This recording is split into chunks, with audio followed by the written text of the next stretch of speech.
Ce que vous ne savez pas, c'est quoi? C'est que toutes les Bibles qui existent dans le monde entier, peu importe les traductions, commencent toujours par cette lettre-là. Vous voyez? Commence toujours par cette lettre, comme vous pouvez constater.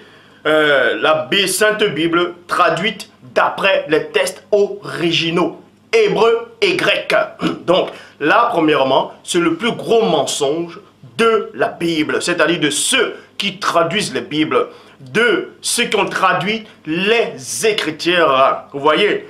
Donc, on va commencer, avant de parler de la restauration de l'Afrique ancestrale, on va d'abord parler de la restauration des Écritures, de la lettre, la Sainte Bible.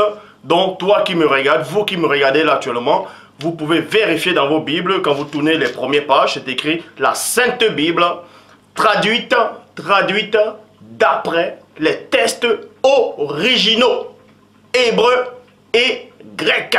Donc, on vous apprend ainsi que toutes les Bibles que vous avez, les textes originaux, tout ça là, c'était écrit en hébreu et en grec. On va donc vérifier si c'était réellement ça. Déjà, on va vous démontrer, premièrement, avec l'Esprit de Dieu, de Moudi Maloba, que les apôtres ont reçu dans Jean 20, 22, que les textes originaux, l'écriture n'est pas en hébreu et en grec. C'est bien faux, complètement faux. Pourquoi?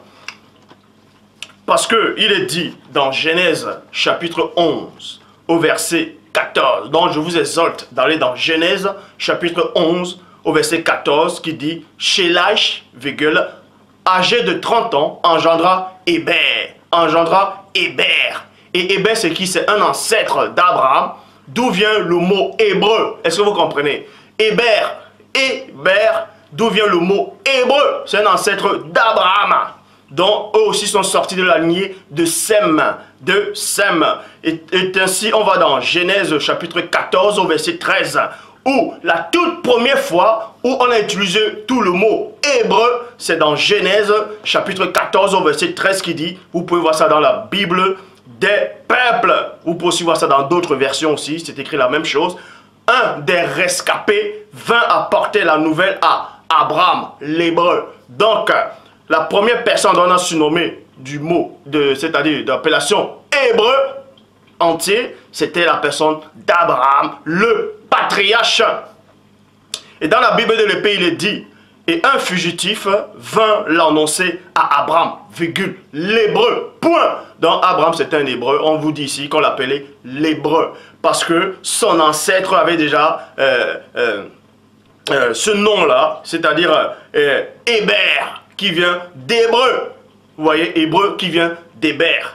Donc c'est pour vous montrer que Abraham, la toute première personne dans l'histoire de la création, selon les Écritures, dont on a nommé le nom d'hébreu, c'était Abraham le patriarche. Et au temps d'Abraham, il y avait déjà les Écritures. Il y avait déjà les Écritures. Vous allez me dire, mais c'est Moïse qui a apporté les Écritures. D'autres disent que c'est Moïse qui a écrit la Genèse, qui a écrit Exode, qui a écrit Lévitique, ainsi de suite. Donc, et quand la personne de Moïse a écrit, Abraham était déjà mort bien longtemps. Vous voyez, parce qu'Abraham a vécu dans Genèse et Moïse est arrivé dans Exode. Mais je vais vous démontrer, en fait, par l'Esprit du Père, que tout ça, c'est faux. Pourquoi? Parce que quand Abraham, au temps d'Abraham, même au temps de son patriarche, c'est-à-dire de son ancêtre, qui s'appelait Héber, d'où vient le mot d'hébreu, existait, il y avait déjà des Écritures. Il y avait déjà des Écritures. Pour ça, on va vérifier.